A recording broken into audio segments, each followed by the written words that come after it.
Bonjour et bienvenue sur le podcast Explore Japon, le podcast qui explore le Japon sous toutes ses coutures. Des conseils voyage, de la culture ou bien de la vie de tous les jours en passant par l'apprentissage du japonais, partons ensemble une fois par semaine pour ce magnifique pays qu'est le Japon.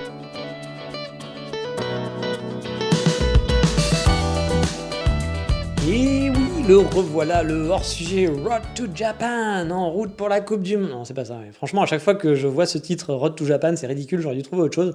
J'ai l'impression vraiment d'être dans un animé de foot où on va qualifier grâce au pouvoir de l'amitié. Ouais, on en est là. Bon, oui, on enchaîne deux hors-sujets. Je sais, c'est pas bien pour ceux qui n'aiment pas les hors-sujets, mais désolé, il faut que je rattrape un peu mon retard. J'espère que vous n'êtes pas trop déçus, mais j'ai préparé, comme je vous le disais, une petite liste de sujets pour les hors-sujets Road to Japan, et je me suis dit qu'il fallait vraiment accélérer un peu les sorties si je voulais tenir le rythme. Enfin, j'espère que les hors-sujets Road to Japan quand même vous intéressent et que vous pouvez découvrir un peu ce processus d'expatriation dans son ensemble. Et je dis bien dans son ensemble parce que c'est pas que le côté pratique. Vous avez déjà vu, j'ai déjà fait des épisodes d'état d'âme où je vous parlais de mes résolutions, où je vous parlais de mes craintes, par exemple, de partir, parce que ça fait partie aussi de ce projet d'expatriation. C'est pas genre juste de faire de l'administratif. Je pense que quand vous faites un projet comme ça, ça fait partie des questions que vous vous posez et c'est pour ça que j'ai envie de les partager avec vous. Et cette semaine, on va justement aller dans le détail de comment ça s'est passé pour moi le processus administratif. Comment j'ai trouvé mon working visa, combien de temps a pris la procédure, qu'est-ce que j'ai dû faire, qu'est-ce que j'ai dû payer, etc., etc. Mais avant, vous avez maintenant l'habitude, maintenant on va faire un peu un point sur ma situation actuelle. Donc je suis toujours en attente de mon COE, le fameux papier fourni par l'immigration qui me permettra de demander mon visa à l'ambassade et qui me donnera donc ma date d'entrée ainsi que la durée de mon visa. Ça ne devrait plus trop tarder a priori maintenant, j'espère, mais on va parler plus tard dans ce podcast de tout ça. Niveau préparation, j'ai commencé à regarder les appartements pour voir ce que je pourrais avoir niveau prix par rapport à mon budget, les emplacements ciblés, les lieux et la ville. J'ai aussi refait un peu un petit tableau de conversion pour savoir en yens ça fait combien à peu près quand je suis à peu près à ce niveau-là, pour savoir les tatamis, parce que souvent c'est pas des mètres carrés, vous savez quand vous prenez un appartement, mais c'est des tatamis, donc vous dire... Souvent, dans les sites japonais, ils vont quand même mettre les mètres carrés, vous allez pouvoir les voir. Mais souvent, sur les plans, ça va être en tatami. Donc vous allez avoir la pièce on va vous dire ça fait 6 tatamis. Oui, alors très bien, 6 tatamis, mais oui, mais ça me parle pas. Donc voilà, il y a des sites internet qui vous permettent de faire ça, de faire les conversions, genre 6 tatamis en mètres carrés, ça fait combien? Et donc ça vous permet d'avoir une idée, quand vous allez regarder les plans, vous dire ok, ça c'est à peu près 15 mètres carrés, très bien, etc. Donc j'ai commencé à me faire une petite liste voilà, comme ça pour être prêt le jour où je vais devoir vraiment chercher mon appartement. Et donc j'ai aussi commencé à cibler les lieux, parce que même si Kyoto je connais très bien, j'avoue les noms d'arrondissements de Kyoto, je suis toujours perdu, même ceux où j'habitais, je ne savais jamais lesquels c'était. Et là du coup j'ai un peu reciblé, j'ai refait la liste des arrondissements sur les sites qui proposaient, je me suis dit ok non là c'est pas du tout où je veux être. Moi il y a 2 arrondissements dans Kyoto où je veux être, j'ai déjà oublié, mais c'est celui qui s'appelle Naka quelque chose, et Naka ça veut dire à l'intérieur, donc c'est celui qui est très central, c'est vraiment l'arrondissement le plus central de Kyoto. Et vraiment j'ai oublié Shimogyo, je crois, Shimogyoku, là où j'habitais avant, qui est donc près du métro Gojo, et entre la gare, on va dire, et le centre. Voilà, c'est entre la gare et le centre, c'est un quartier qui est très large aussi, mais c'est entre la gare et le centre. Voilà, il y a 2 arrondissements vraiment dans lesquels je veux habiter, le reste m'intéresse beaucoup moins, donc je vais me concentrer mes recherches là-dessus, ça va me permettre de gagner du temps aussi pour chercher des annonces. Donc voilà, j'ai commencé, donc, comme je dis, à regarder les appartements, et vous l'avez compris, donc j'ai déjà ciblé Kyoto en priorité. Mais j'avoue aussi avoir jeté un œil sur certains quartiers bien précis de Tokyo qui sont pas donnés, proches de Shibuya, parce que oui, moi c'est vraiment, je suis un West Coast, j'aime Shibuya, j'aime à côté de Shibuya, pas forcément Shibuya, mais vous savez, Shibuya c'est pas que Shibuya Crossing, c'est un très gros arrondissement Shibuya, et j'aime bien tout cet arrondissement-là. J'aime bien aussi Nakameguro, j'aime bien Ibisu, j'aime bien Daikanyama, mais bon, c'est des quartiers où je pourrais pas habiter, forcément, ça coûte trop cher. Mais en périphérie, voilà, de Shibuya, pas trop loin, il y a moyen peut-être de trouver des choses. Et puis il y a d'autres quartiers que j'aime bien. J'adore Kishijoji, même si c'est pas vraiment à côté, donc je suis pas sûr de vouloir habiter à Kishijoji parce que j'aime bien le quartier, mais il n'y a pas vraiment de coffee shop qui me plaît. Et puis, voilà, faut quand même compter, je pense, 20-30 minutes de train pour retourner dans le centre, dans le centre, ce que j'appelle Shibuya, etc. Ou à Shinjuku, peut-être qu'il faut 20 minutes pour aller à Shinjuku, je sais pas. Mais donc voilà, et puis c'est des transports, il y a du monde. Donc voilà, j'ai pas envie de prendre des transports tous les jours, j'ai vraiment envie d'avoir ma vie de quartier. Donc Kichijoji, je regarde quand même un petit peu. Il y a aussi Yugaoka, qui est dans dans l'ouest, pardon, aussi sud-ouest de Shibuya, qui est un quartier que j'aime beaucoup, mais un quartier très bourgeois. Setagaya, qui est un gros quartier aussi de Tokyo, où là c'est très très large, donc c'est pareil, il y a des coins qui sont vraiment paumés, puis il y a des coins qui sont pas trop loin de Kichijoji, par exemple, vous pouvez être à 15-20 minutes de Kichijoji en étant dans ces quartiers-là. Donc je me dis pourquoi pas, voilà, j'ai regardé un petit peu, j'ai ciblé un peu aussi, pareil, j'ai essayé de récupérer deux trois noms de stations de métro qui pourraient être pas trop mal à Tokyo, mais c'était vraiment juste pour regarder, hein, pour le fun, parce que je m'étais dit, ouais, ça va coûter super cher, je sais que les annonces à Tokyo coûtent très très cher. Oui, mais voilà, j'ai regardé, j'ai vu quand même deux trois annonces qui étaient pas forcément dégueulasses, voilà, des 30 mètres carrés pour 100 000 yens environ, ce qui est l'équivalent de 850 euros environ, hein, on va dire. C'est cher, mais pas tant que ça pour Tokyo, hein, clairement, et surtout pas pour ces quartiers-là. Et des appartements qui étaient vraiment situés à 30 minutes à pied de Shibuya. Et là, ça commence à faire réfléchir un petit peu, parce que 30 minutes à pied de Shibuya, c'est pas très loin. 30 minutes à pied de mon café préféré Fuglen, c'est pas très loin. Et j'avoue, ça m'a mis un peu le doute. Dont un qui était vraiment cool, que j'ai vu par exemple, qui était à 5 minutes de la mairie de Shinjuku, derrière la mairie de Shinjuku, pas le côté Shinjuku très vivant, mais l'autre côté. Euh, et qui était à 30 minutes seulement, donc comme je vous dis, de mon café préféré Fuglen. J'avoue, ça m'a fait vraiment douter, hein. Mais bon, je verrai le jour où j'aurai mon COE. Je jetterai sûrement un œil sur les appartements sur Tokyo le jour où je recevrai mon COE, avant de me lancer à corps perdu dans ceux sur Kyoto. On ne sait jamais. Si j'ai un coup de cœur pour un appartement vraiment qui est joli, qui est bien fait, bien placé, je pourrais peut-être changer mes plans de dernière minute. Et ça fait un peu de suspense pour le Road to Japan, parce que c'est vrai que ce que j'ai vu en comparant les appartements de Kyoto et de Tokyo, c'est qu'il y a quelques appartements de Tokyo qui sont peut-être plus petits, mais qui sont très très bien fichus. C'est-à-dire que vous perdez pas de place. Parfois à Kyoto, vous allez perdre de la place parce que c'est des appartements, on va dire, un peu plus normales, où vous allez avoir par exemple une séparation entre deux pièces, et pas la séparation bien faite, où vous pouvez pas vraiment faire une grande pièce ouverte. Et moi j'habite tout seul, donc avoir deux pièces puis perdre de la place, ou parfois vous allez avoir plein de portes, et du coup quand vous voulez caser quelque chose, c'est difficile parce qu'il y a des portes partout. Donc vous n'avez pas un mur où vous pouvez poser un canapé, ou votre canapé vous pouvez le poser qu'à un seul endroit, qui n'est pas le meilleur endroit de la pièce par exemple. Moi je voudrais un canapé lit par exemple. Voilà, je veux pas d'une chambre, j'aimerais avoir une... En fait, dans mon idéal, j'aimerais avoir une très grande pièce qui peut se couper. Parce que moi, je veux un canapé lit, donc un endroit un peu voilà, sympa, salon, etc. Mais qui soit aussi ma chambre, du coup, en quelque sorte. En étant tout seul, je voudrais juste profiter d'une grande pièce, voilà, tout simplement, parce que je suis tout seul, donc je m'en fous d'avoir des pièces. Mais voilà, je me dis quand il y a des amis qui viennent dormir chez moi, ou si un jour j'ai une Megumi, ce serait peut-être bien de pouvoir couper cette pièce, et donc le canapé lit, le salon soit vraiment une chambre, et puis que dans le reste, ça soit la cuisine, un peu bureau. Donc j'aimerais bien, voilà, j'aimerais bien qu'il y ait ce genre de truc. Et j'avoue que ouais, à Kyoto, c'est pas toujours très bien foutu, alors qu'à Tokyo, j'ai vu deux trois apparts qui étaient plus petits, mais qui étaient mieux faits de ce côté-là, où tu pouvais vraiment t'aménager comme tu avais envie ta pièce. Et ouais, ça m'a mis un peu le doute, hein, tout ça, je dois l'avouer. Donc voilà, il y aura peut-être du nouveau juste avant de partir. Enfin, quand je cherchais des appartements, peut-être que finalement, je suis quand même très bien parti pour partir à Kyoto, hein, il faut l'avouer. Mais peut-être qu'à la dernière minute, je vais trouver un super appartement à Tokyo et je vais dire bon allez, on change tout, on change les plans et let's go. Donc voilà, je pourrais pas prendre trop mon temps, hein, bien sûr, hein, parce qu'une fois mon COE en poche, il faut que je prenne mon billet d'avion, hein, pour la suite de la procédure, il faut que ça aille vite. Et si je prends un billet d'avion, ça serait un peu con de prendre un billet pour Osaka, pour au final, à la dernière minute, prendre un appartement sur Tokyo. Voilà. Bref, ça va pas être simple, mais bon, on va voir, il y aura peut-être une surprise, ou pas, ce sera peut-être Kyoto, mais bien sûr, vous serez informé dès que j'aurai ces infos-là. Donc, donc maintenant, voilà, on parle de procédure et tout ça, ça va être justement le sujet de ce numéro 5 hors sujet. Je vais revenir en détail sur comment s'est passée ma procédure d'expatriation depuis le début. Alors tout a commencé, vous le savez si vous suivez ce podcast, par une auditrice, que je remercie encore une fois, qui m'a parlé de son expatriation au Japon. Elle m'a envoyé un message sur Instagram en me remerciant pour mon podcast, parce que mon podcast l'avait aidé à choisir entre Kyoto et Tokyo. Il pensait s'installer à Tokyo avec sa famille, et finalement ils sont allés sur Kyoto, je les ai un peu convaincus. Donc moi forcément j'étais content, parce que ça me fait toujours plaisir de vous aider, hein. Ce podcast il est quand même principalement fait là pour ça.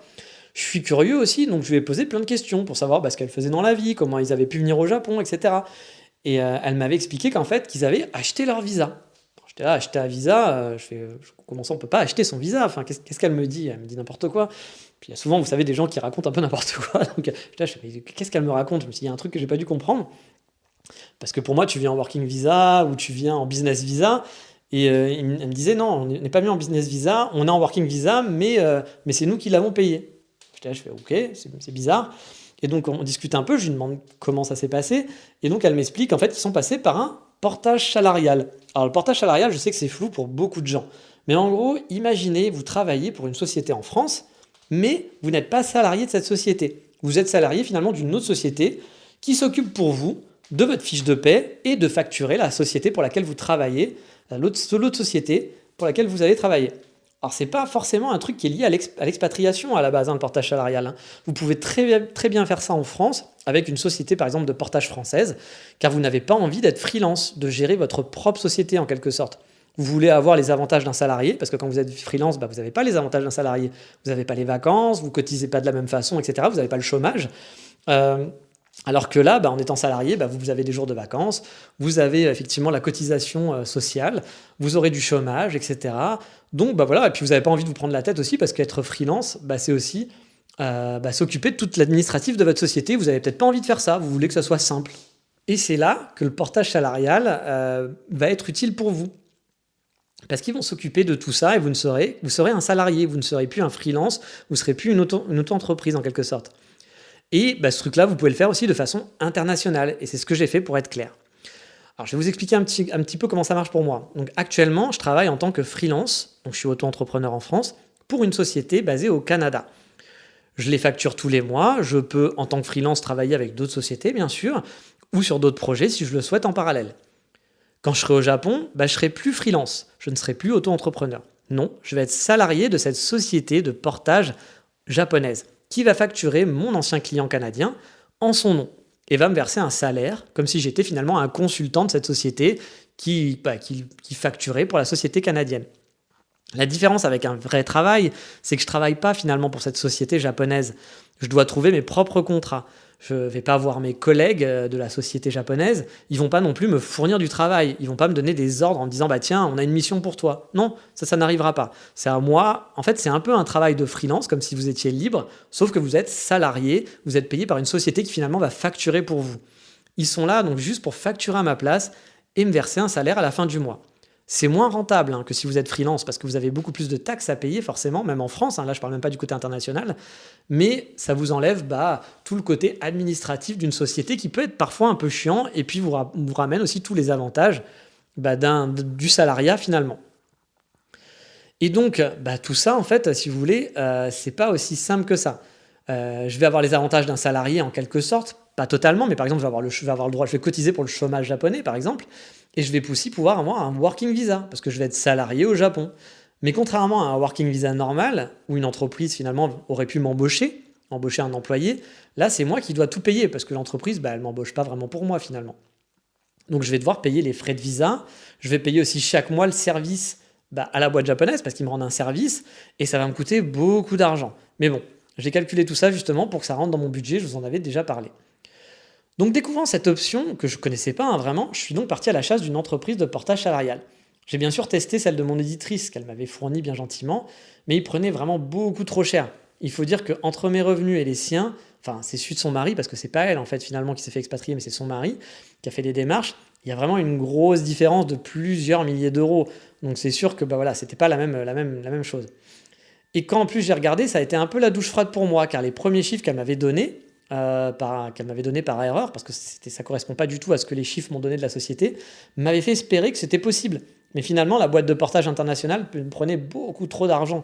J'aurais eu un salaire environ de 1 600 € net. Actuellement, j'ai rien à vous cacher, je gagne 2 900 € net, pour vous dire. Donc vous voyez, je perds énormément d'argent. Je savais que j'allais perdre d'argent forcément en étant en freelance au salariat, puis en passant par une société qui allait prendre en plus un peu d'argent pour le service rendu. Mais là, c'était trop. C'était trop pour mon budget, c'était pas suffisant pour moi.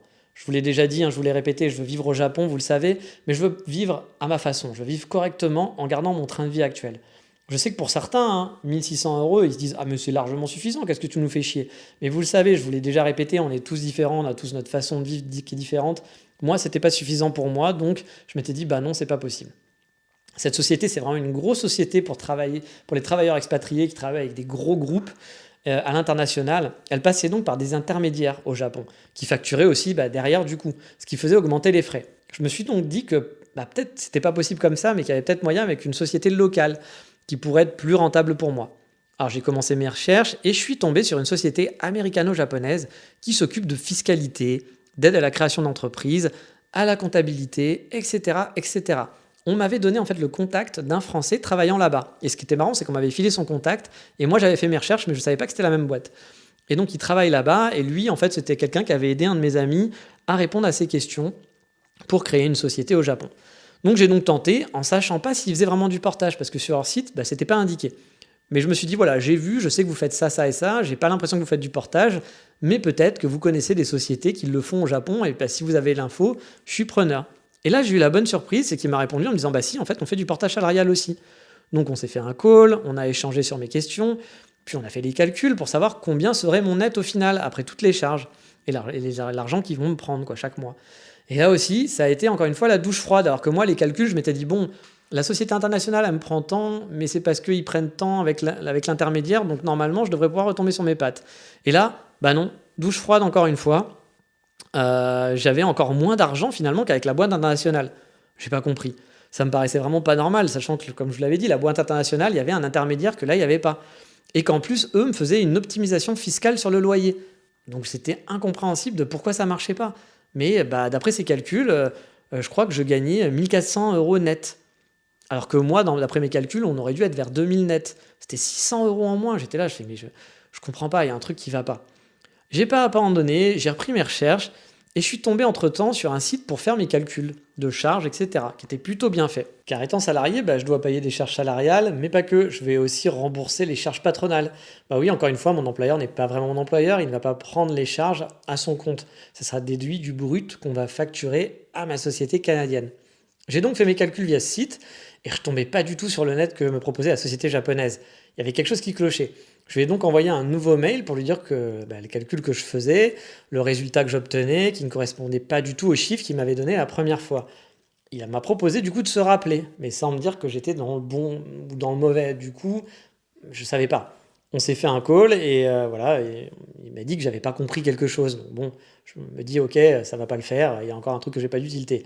On refait le calcul ensemble et puis en faisant son calcul, il arrive au même résultat que moi. Ah, et du coup, je comprends pas. Je me dis bah du coup c'est bien ce que je dis. Vous êtes au même résultat que moi. Il me fait oui, mais vous prenez pas en compte le loyer, etc. Je fais oui, non mais ça j'avais bien compris. Mais la dernière fois, vous m'aviez pas du tout donné chiffre. Il m'avait donné un chiffre qui était beaucoup plus bas. En fait, il s'était planté, tout simplement. Bon, la première erreur qui aurait pu me coûter une expatriation, parce que j'aurais peut-être pu me dire, bon, bah, c'est pas bon et tout. Si j'avais pas vérifié de mon côté, bah, je me serais dit, bon, bah voilà, deuxième société, c'est encore plus compliqué, bon, bah, ça peut pas le faire et tant pis, quoi. Mais bon, voilà, j'avais fait mes tests, on avait revu, etc. Tant mieux, finalement, mon projet était viable. Comme je vous l'ai dit, hein, ça me coûte cher. Je vais perdre à peu près 1 000 € net tous les mois par rapport à ce que je gagne en net maintenant. Sachant que je paye déjà aussi des impôts en France hein, et que je perds déjà beaucoup d'argent chaque mois par rapport à ce que je facture à la société canadienne. Donc voilà, il y avait enfin une bonne nouvelle, c'était un peu l'ascenseur émotionnel hein, pendant un mois environ, parce que j'ai commencé mes recherches, je crois, mi-octobre, et jusqu'à mi-fin novembre, voilà, ça a été un peu oui, je peux, non, je peux pas, voilà, on va dire, tous les 3 4 jours, ça a changé, je ne savais pas si ça allait le faire ou pas. Et donc finalement, finalement, je crois que c'est vers le 20 novembre, que j'ai pu lancer enfin ma procédure et donc bah, envoyer le contrat que m'avait fait cette société, enfin pas le contrat, mais enfin si c'était un contrat, mais pour la société canadienne. Parce que lancer la procédure, ça voulait dire quoi?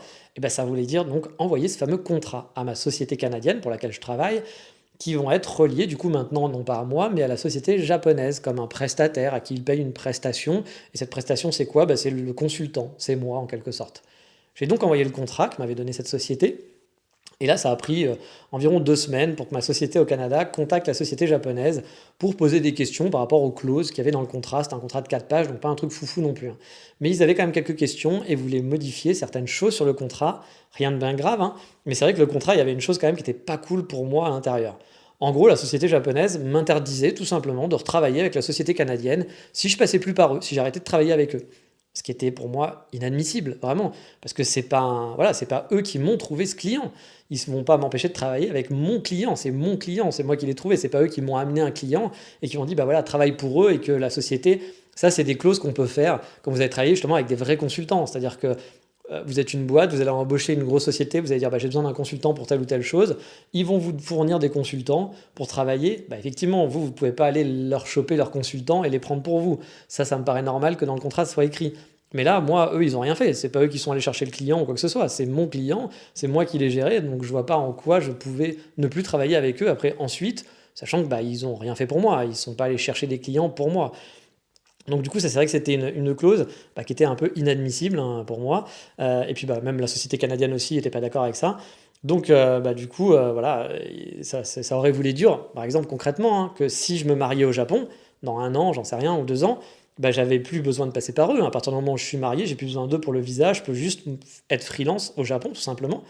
Et bah, du coup, j'aurais pas pu travailler avec ma société canadienne, continuer de travailler avec ma société canadienne, même s'ils avaient voulu, parce que bah, légalement, j'étais lié à l'autre société qui me disait bah non, tu ne peux plus travailler avec eux. Même si j'étais retourné en France, par exemple, parce que je sais pas, ça se passe mal, etc., je suis obligé de retourner en France, bah, j'aurais pas pu continuer non plus légalement à travailler pour cette société canadienne, donc c'était vraiment inadmissible comme point. Heureusement, ça n'a pas du tout été un point bloquant, hein, je pense qu'ils l'ont juste tenté comme ça. Mais, car il y a un mais dans cette histoire, ça a été très, très, très, très, très, très, très long. Car oui, la société japonaise n'a pas été vraiment au top là-dessus, hein, encore une fois, hein. Il aura fallu plus de 50 jours. Oui, 50 jours, c'est plus de 2 mois pour renvoyer ce contrat modifié. Il y avait juste deux questions, et donc il fallait juste dire OK, pas OK, et on modifie le contrat. Il a fallu 50 jours pour faire ça, qui est quand même un travail, je pense, même en prenant du temps, en une semaine, avec des allers-retours, c'est fait. 50 jours. Ah, non pas que ça posait problème, encore une fois, hein, mais c'est juste que le mec est parti en vacances sans prévenir. Il a le droit de prendre des vacances, mais il n'a pas prévenu. Pour 4 semaines. Ça arrive, hein. Mais en gros, après avoir reçu les demandes de la société canadienne, il leur a dit très rapidement: je reviens vers vous en début de semaine. Bon, en début de semaine, pas de nouvelles. Milieu de semaine, pas de nouvelles. Fin de semaine, pas de nouvelles. La société canadienne qui n'était pas forcément au taquet pour les relancer, moi j'avoue, j'aurais relancé avant. Bah voilà, moi je reviens aux nouvelles la semaine d'après en disant bah vous avez eu des nouvelles du coup, parce que moi j'étais pas en copie des échanges, je vous avais eu des nouvelles et tout. Ils me font ah non, non, mais on pense à les relancer. Je fais bah oui, il faudrait peut-être, ouais. Et du coup, moi je les relance aussi. Non, je crois que les relance le mardi, un truc comme ça, je leur propose le lundi, ils le relancent le mardi. Et le mardi, elle reçoit un mail, la personne au Canada, qui dit que cette personne, donc mon contact depuis le début, est partie en vacances pour 4 semaines depuis lundi. Et il nous a pas prévenu. Et donc bah voilà, moi s'il m'avait juste dit désolé, j'ai pas le temps pendant la semaine, je vais pas pouvoir gérer le truc, ça va prendre un mois de plus, je suis vraiment désolé, je l'aurais accepté, bien sûr, on a tous des impératifs, etc. Puis il a le droit de prendre des vacances, monsieur, il n'y a pas de souci. Mais ce que j'accepte pas, c'est de pas prévenir. Pour moi, la politesse, c'est quelque chose de très important. Et là, bah, c'était quelque chose de totalement impoli. La personne dit qu'il revient vers vous en début de semaine. Une semaine plus tard, il est toujours pas revenu vers vous. Il part en vacances la semaine suivante. La moindre des choses, c'est de vous prévenir que bah, il aura pas le temps et qu'il part en vacances. Ah non, on a juste eu le droit à un message de vacances, comme quoi il serait pas là pendant 4 semaines. Donc il est rentré après, moi je trouve pas ça du tout professionnel, hein. Il est rentré après donc, bah, de ses vacances, je l'ai relancé bien sûr juste avant qu'il rentre de ses vacances. Ça lui a pris encore 1 ou 2 semaines avant de répondre, et c'est comme ça qu'on en a eu pour quasiment 50 jours d'attente, voilà, pour rien. Parce que oui, il a même pris un peu plus de temps que ça, hein, 50 jours pour rien, pour juste 2 lignes de contrat. Donc je peux vous dire que j'étais pas très content, c'était le deuxième mécontentement après l'erreur de calcul, voilà, où il avait fait ça à l'arrache, etc., qui s'était trompé dans son calcul. C'était la deuxième erreur, je commençais à être un petit peu, voilà, un peu mécontent. Parce que oui, alors après, voilà, c'était pas fini, donc il rentre de vacances, je le relance, donc on récupère les papiers quelques jours, semaines plus tard. Ma société au Canada était vraiment très réactif après, ils ont signé le contrat dans la foulée, mais bien sûr, ils m'ont demandé si j'étais OK, etc. Et car oui, ce contrat avait en plus sur ce contrat, il y avait un devis, donc pour une facture à payer, pour mon visa. Pour vous expliquer comment ça fonctionne, je vais vous expliquer un peu tout ça. Donc la société japonaise fait une facture pour mon visa, qu'elle envoie à la société canadienne pour laquelle je travaille. Celle-ci a payé la facture, mais au final, c'est moi qui vais rembourser, enfin qui ai déjà remboursé même, la société canadienne, car c'est pas leur fait à eux de m'envoyer au Japon, hein. Ils m'ont pas dit ah bah tiens on a besoin de toi au Japon. C'est une démarche très personnelle, donc ils n'ont pas à payer mes frais de visa, c'est normal. Donc c'est moi qui paye mes frais de visa en quelque temps. Et là aussi, j'ai pas été content parce que j'ai dû attendre plus de 2 semaines et une relance en plus de ma part pour avoir la facture une fois le contrat signé. C'était encore une déception pour moi de la société japonaise, car il y avait déjà un devis dans le contrat. Donc honnêtement, faire une facture où il y a déjà un devis, ça prend 20 minutes. Moi, je fais des factures chaque mois pour mes clients. Je n'ai pas besoin de 2 semaines pour envoyer une facture. Ma facture, en 1 heure, 30 minutes, 10 minutes, c'est réglé. Donc là, j'avais trouvé que c'était encore une fois pas très très bon. Donc vous voyez, hein, souvent on dit le Japon c'est super, ils sont hyper efficaces. Sur ce cas-là, je peux vous dire qu'ils ne le sont pas du tout. Ils ont vraiment été très très très mauvais, beaucoup plus mauvais qu'une autre société. Voilà. Bah, par exemple, si je prends les retours de la société canadienne, qui eux n'ont pas d'obligation de faire ça non plus, hein, ils font ça pour me faire plaisir, ont été beaucoup plus réactifs que la société japonaise qui, eux, je les paye. C'est-à-dire que je vais leur payer une grosse somme d'argent pour mon visa, je vais leur payer tous les mois, et ils ont été pas du tout, mais alors pas du tout très très actifs là-dessus. Et en plus, encore une fois, que ça prenne du temps, je peux le comprendre, j'ai pas de problème là-dessus. Mais par contre, pour moi, la moindre des choses, c'est de prévenir les gens, voilà, de communiquer, d'être poli, chose qu'ils n'ont pas forcément qui l'ont pas bien faite en tout cas pour le coup. Ils sont pas désagréables, hein, ils ont répondu à mes questions, etc. Ils ont toujours répondu à mes questions, même si parfois ils ont répondu à côté, ou même parfois ils n'ont pas répondu du tout et j'ai dû vraiment aller chercher pour avoir la réponse. Mais bon, dans l'ensemble, la personne est agréable, mais voilà, je trouve que ça manque quand même de politesse. Donc comme quoi, bon après c'est un Français, vous allez me dire, c'est pas mon contact est français, c'est pas un contact japonais, mais ça reste une boîte japonaise. Voilà, j'ai pas trouvé ça très très pro pour le coup. Donc voilà, j'ai eu cette facture. La facture a été envoyée enfin quand même après ma relance à ma société canadienne. Là aussi, ça a été payé très rapidement en 2 jours par la société canadienne. Et pour une fois, j'ai eu un retour très rapide de la société japonaise pour me confirmer que le paiement avait été fait et me dire qu'ils me recontacteraient par la suite pour me demander mes infos pour mon dossier. Moi, j'avais déjà préparé mon dossier parce qu'il m'avait déjà demandé, il m'avait déjà donné une liste en amont de ce qu'il allait falloir. Donc moi, fin novembre, mon dossier il était déjà prêt. Et là, on était, si je vous dis pas de bêtises, on était en mars, je pense. Donc moi, ça faisait au moins 3 mois que mon dossier, 4 mois que mon dossier était prêt. Non, 3 mois que mon dossier était prêt. Donc bon. Mais bon, j'attendais qu'il m'envoie le mail parce que je me suis dit peut-être qu'il va demander autre chose, peut-être y avoir besoin d'autre chose. Donc j'attendais qu'il m'envoie ce mail. Il l'a fait assez rapidement cette fois-ci, je dois l'avouer. Il m'a répondu un vendredi pour me dire que c'était payé. Et je crois que le mardi, j'avais le mail comme quoi, avec les pièces de dossier dont j'avais besoin. Rien de nouveau, c'était exactement les mêmes pièces qu'il fallait. Et en gros, voilà, le dossier à remplir, qu'est-ce qu'il fallait que je remplisse? J'avais quelques informations, vraiment pas de compliquées. On me demande mon nom, mon prénom, mon adresse, ma date de naissance, voilà, les trucs classiques. Les dernières fois où vous êtes rentré au Japon sur les 3 dernières années, enfin toutes les fois où vous êtes rentré au Japon, vos dates d'entrée, vos dates de sortie sur les 3 dernières années. La dernière fois que vous êtes rentré au Japon et vous êtes sorti du Japon. Si vous êtes marié, vous devez faire, voilà, si vous faites les infos sur votre mariage, sur vos enfants, si votre conjoint va vous suivre, si vos enfants vont vous suivre, etc. Bon, moi, c'est pas mon cas, donc j'ai pas eu à remplir tout ça. Il n'y a pas beaucoup de questions au final, hein, c'est un formulaire qui est très très simple. Et en plus, vous vous doutez, vous devez fournir quelques pièces administratives. Une copie de votre passeport, une photo d'identité, la copie de vos diplômes, un CV, et je crois que j'oublie rien. Mais voilà, encore une fois, rien de très compliqué. Donc j'envoie ça du coup dans la foulée, hein, le jour même, parce qu'en plus j'avais déjà tout préparé.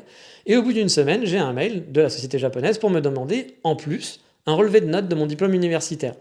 Alors là aussi, je comprends pas trop parce que je me dis, mais pourquoi vous ne me l'avez pas demandé au départ en fait parce que là, on perd du temps en fait. Ça fait une semaine, du coup, il s'est passé quoi? Il m'explique qu'il y a un problème sur les diplômes, que les diplômes ont changé, etc. Je trouve ça un peu bizarre parce que bon, peut-être que ça a changé cette année, j'en sais rien, mais bon. En tout cas, voilà, il me demande ça. J'aurais aimé encore une fois qu'il me demande ça avant, mais bon, heureusement, j'avais tout numérisé. Toutes mes infos ont été numérisées il y a bien longtemps. J'ai donc tout sur le cloud. J'ai donc pu fournir tout ça dans la foulée. Bon, il a juste fallu que je cherche un peu. Ça m'a pris une bonne demi-heure pour trouver où étaient ces fichiers-là, où était mon relevé de notes, parce que mon diplôme et mes notes, je les ai passés en an 2000. Donc ça fait plus de 20 ans. Donc vous vous doutez bien que voilà, c'était pas forcément facile à trouver. Mais voilà, j'ai tout trouvé en l'espace de 15-20 minutes. J'ai pu lui renvoyer tout ça. Et donc voilà, c'était fait. Et j'ai pu fournir voilà, mes documents. Puis voilà, au final, une semaine plus tard, j'ai toujours une semaine et demie, je pense, j'ai toujours pas de nouvelles. Donc là, ça fait quand même 2 semaines et demie que je lui ai envoyé mon dossier. Je commence à me demander aussi ce qui se passe. Parce que du coup, mon dossier, je ne sais pas s'il est encore envoyé à l'immigration, parce qu'en fait, il devait m'envoyer un contrat de travail avant. Et je me doute qu'il fallait que je signe le contrat de travail avant de l'envoyer à l'immigration. Donc je me dis, il y a encore 2 semaines et demie de perdu. Pourquoi? Enfin, qu'est-ce qui se passe? Je veux bien, par exemple, que pour l'immigration, il faille traduire les choses. Pourquoi pas? Ça prend du temps. Mais j'aurais aimé des explications. Et puis pour le contrat de travail, je comprends pas. Parce que le contrat de travail, ça prend pas 2 semaines et demie à faire. C'est un contrat type, on va juste changer le nom et la date. Il y a 3 informations à changer, et sinon c'est des contrats qui font à tout le monde.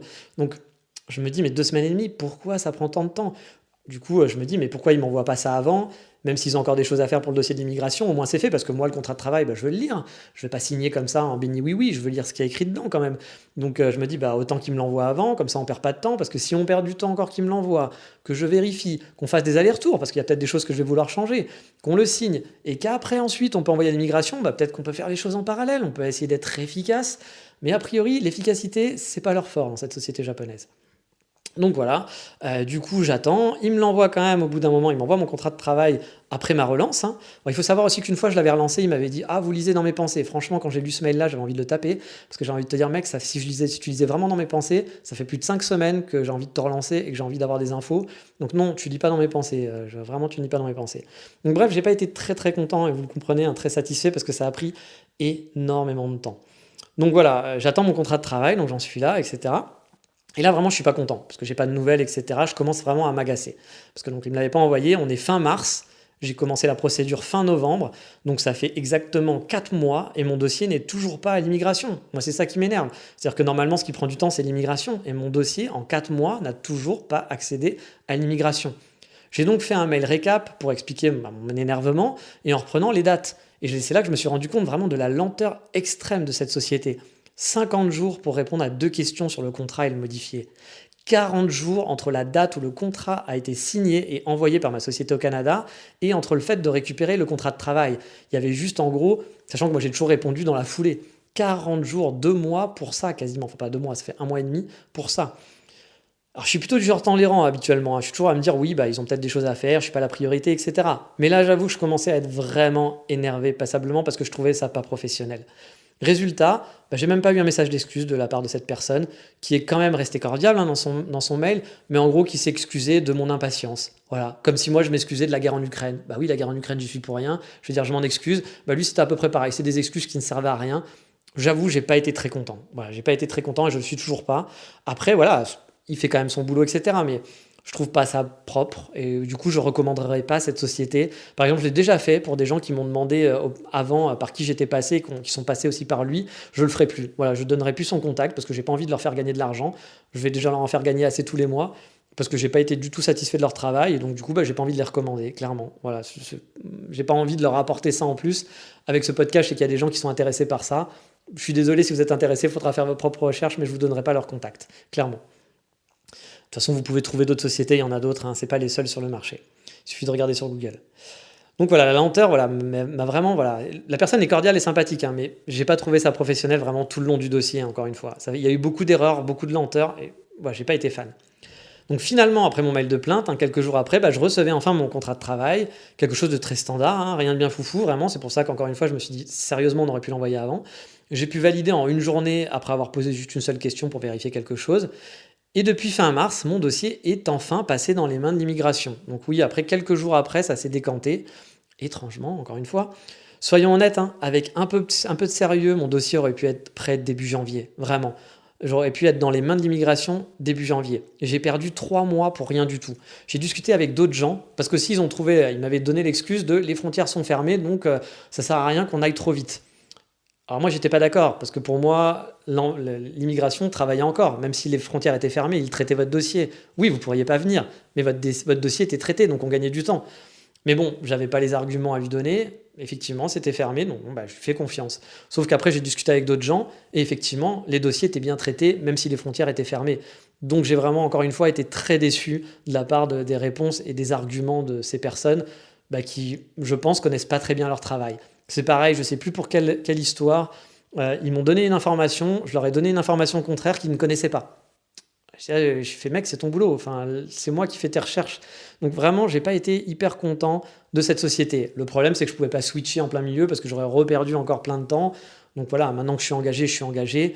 Je vais pas dire qu'ils font du travail nul, je vais pas dire qu'ils sont malhonnêtes. Je vais juste dire qu'ils ne sont pas très bons et qu'ils sont pas très efficaces, tout simplement. Encore une fois, c'est pour ça que je les recommanderai pas et que je parlerai pas. Voilà, je ne donnerai jamais leur nom à d'autres clients potentiels parce que j'ai pas envie de leur faire de leur pub, tout simplement. On verra comment se passera après. J'espère que j'aurai pas d'autres ennuis au Japon qui paieront mon salaire dans les temps et en heures. Ça, on sait jamais. Peut-être y avoir des mauvaises surprises. Mais pour l'instant, je vais pas leur faire un procès là-dessus, un procès de mauvaise intention, sachant que j'en sais rien. Peut-être que là, c'est juste cette période qui s'est mal passée. Peut-être que la personne avait des problèmes. Peut-être que c'est cette personne-là, ce contact-là, qui est pas très bon. Ou peut-être qu'elle travaille avec d'autres personnes qui ont fait du mauvais boulot. Je ne sais pas. Et là, je suis désolé, mais il y a des gens qui sont dans mon couloir à côté qui sont en train de parler, donc je vais être obligé. Vous allez avoir un son en fond. Je vais reprendre un petit peu plus tard. Désolé, il y avait des gens qui étaient dans le couloir à côté de ma porte et du coup, je pense qu'on a entendu du bruit, donc c'est pour ça que j'ai arrêté et qui parlaient très fort. Donc voilà, je reprends. Donc je disais, je parlais de cette société. Donc voilà, j'étais pas très content et sachant que n'oubliez pas, je paye assez cher mon visa. Au total, mon immigration va me coûter 4 000 € environ, un chouïa plus. Ça c'est le prix du visa et de leur service en gros pour faire le visa. Si on peut appeler ça un service, mais bon. Et tous les mois, je vais payer 1 000 € à cette société japonaise pour leurs frais et les charges sociales de l'employeur. Et je vais aussi avoir des frais d'onboarding, c'est-à-dire de mise en place de mon contrat. Donc ça me coûte quand même très très cher.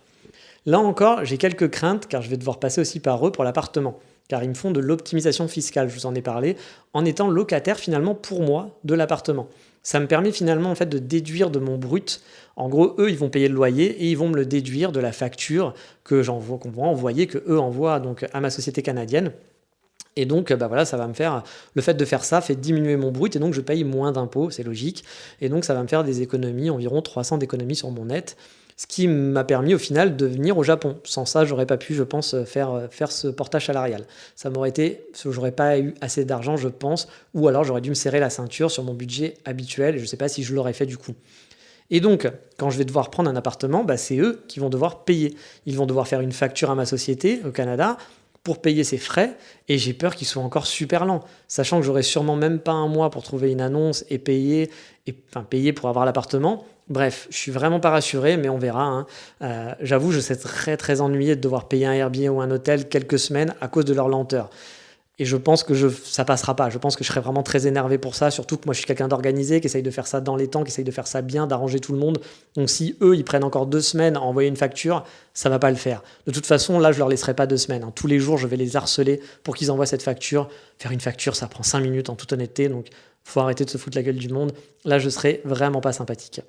Mais bon, je vous tiendrai au courant de tout ça, en espérant peut-être que tout se passera bien et que ça se déroulera très vite. Il y a des choses qui se sont bien passées avec eux, hein. Parfois, il y a des choses qui sont allées très très vite, etc. Donc, on ne sait jamais, effectivement, c'est aléatoire. Donc là, on est quoi? On va être fin mars et mon dossier est enfin à l'immigration. Quelles sont les prochaines étapes après fin mars? Eh bien, l'attente, voilà, tout simplement l'attente, car maintenant, l'immigration doit valider mon dossier. Et une fois que mon dossier est validé, ils vont me fournir un COE, un certificat qui me permettra de faire ma demande de visa à l'ambassade. En moyenne, le temps d'attente dans la partie immigration est de 3 mois. Mais dans les faits, depuis pas mal de temps, ça se fait en 1 mois si le dossier est bien complet et préparé. Donc j'espère que ce sera le cas. Je serais vraiment très déçu si la société revient vers moi en me disant « Ah, on a oublié de vous demander ça ». Ils m'ont justement bien précisé qu'eux, ils faisaient bien les dossiers. J'espère que c'est le cas. Donc normalement, si ça prend 1 mois, ça veut dire voilà, pas de Japon. Si ça prend 3 mois, ça veut dire que pas de Japon avant le mois d'août. Moi, j'ai tablé maintenant en ce moment pour début juin, parce que mon dossier est arrivé fin mars, donc fin avril, début mai, je devrais avoir ce fameux COE, et donc après, 1 mois pour préparer, commencer début juin. Dans mon contrat de travail, ils ont aussi mis que je commencerai début juin, mais bon, c'est une date fictive, parce que tout dépend effectivement de ce fameux COE. Si finalement l'immigration a plein de travail et ça leur prend 3 mois, effectivement, je ne pourrai pas commencer début juin. Donc si tout va bien, que je récupère mon COE fin avril et qu'il me sera envoyé par mail, car oui, normalement c'est par courrier qu'il s'est envoyé, mais vu les problèmes actuels avec la guerre en Ukraine et le Covid, l'ambassade japonaise accepte les versions numériques pour accélérer les choses. Il y a eu des étudiants qui ont eu des problèmes comme ça, parce qu'on ne leur a pas envoyé par mail la version numérique, et ils devaient rentrer à une date précise, voilà, et c'était assez serré. Et ça a été envoyé par courrier, sauf que le courrier met énormément de temps, 1 mois, voire plus. Et donc du coup, il y a des étudiants qui n'ont pas pu partir au Japon à cause de ça. Donc moi j'ai bien précisé ça et normalement ils doivent me l'envoyer, mais bon, j'espère ne pas avoir de mauvaise surprise, mais ils m'ont dit qu'effectivement ils l'envoyaient toujours par mail. Donc une fois mon COE en poche, fin avril, au début mai, je devrais aller à l'ambassade pour faire mon visa.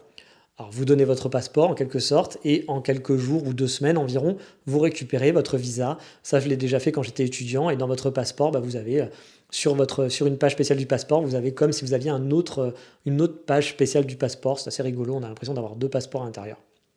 Donc là, je devrais avoir un nouveau dedans. En ayant mon COE aussi, j'aurai ma date d'arrivée. Et ça, je ne suis pas contre, hein, parce que ça me permettra vraiment de me dire, ça y est, c'est fait. Et aussi, j'aurai à laquelle je peux débarquer, hein, au Japon. C'est pas ma date d'arrivée, genre si je veux débarquer un peu plus tard, je débarque plus tard. Je crois que vous avez jusqu'à 3 mois pour débarquer, il me semble, quelque chose comme ça. J'aurai aussi la durée de mon visa, qui est importante pour moi vraiment, car vous l'avez compris, je paye mon visa. Donc si dans 1 an, je dois renouveler mon visa, ça veut dire que je dois repasser à la caisse et payer à nouveau. C'est pour ça que je croise vraiment les doigts pour avoir 3 ans minimum, ce qui me laisserait le temps pour économiser ou peut-être trouver une Megumi avec qui je me sens bien et me marier d'ici là et ne pas avoir à repayer un visa travail. Normalement, après être passé à l'ambassade, l'affaire est réglée. Mais à cause du Covid, il y a encore une étape supplémentaire qui prend 2 jours environ. Et encore, j'ai de la chance parce qu'il y a quelques temps, en novembre, ça prenait 1 mois cette procédure. Là maintenant, ils l'ont fait en ligne, ça prend beaucoup moins de temps. Vous devez en gros enregistrer vos informations de vol, de ce que j'ai compris. Enfin, c'est la société qui le fait pour vous, pour que le gouvernement japonais sache quand vous arrivez, si quelqu'un va vous chercher, où vous allez habiter. Et oui, le Covid est là, vous êtes fliqué.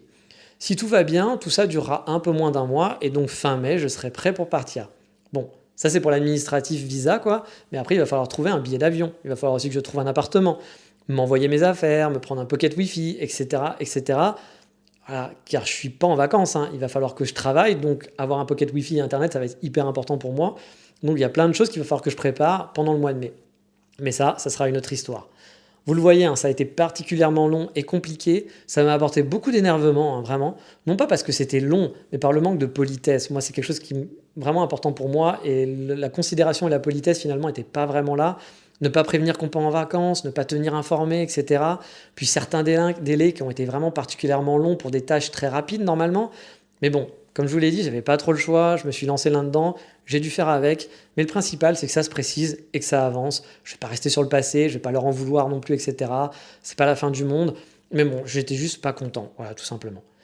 J'ai prévu de vous faire un autre épisode hors sujet pour vous expliquer aussi en vrac comment j'ai préparé mon départ. Par exemple, les valises, l'envoi de carton, comment j'ai fait pour m'organiser en quelque sorte. Je vais aussi vous faire des épisodes sur place pour vous expliquer comment ça se passe à la mairie, la quarantaine, comment ça s'est passé à l'aéroport, comment ça s'est passé pour récupérer les clés de mon appartement. Vous saurez tout sur mon expatriation en espérant, parce que je fais ça pour que ça vous serve à certains dans le futur, ou que ça vous motive, que ça vous démotive peut-être, ou que ça vous donne des pistes pour vous préparer pour votre futur projet. Mais voilà, on en a fini pour ce HS de cette semaine. Sur ce, je vous souhaite de passer une excellente semaine et je vous dis, comme d'habitude, à très bientôt. Et désolé pour cet enregistrement un peu chaotique parce que voilà, il y a eu des problèmes de fuite d'eau apparemment chez mes voisins. Donc c'était branle-bas le combat dans le couloir. J'espère que ça va bien pour eux et que ça va pas être très grave. Mais du coup, ça a été un peu compliqué pour moi pour enregistrer. Je vous dis donc, et puis il faut savoir aussi, mon micro m'a lâché en plein milieu de l'enregistrement. J'ai dû rebrancher, attendre 1 heure pour pouvoir faire la suite. Donc je suis désolé, ce podcast doit être un petit peu dans tous les sens, mais j'ai essayé de faire au mieux. Mais voilà, on s'arrête là pour cette semaine. Je vous dis donc, comme d'habitude, ciao, bye bye, matane. It's too late now to turn around and back again. I made my bed and now I lay my head in it. And I'm sorry I'm not perfect, but I knew that I wouldn't be. I guess it's for the best, you know.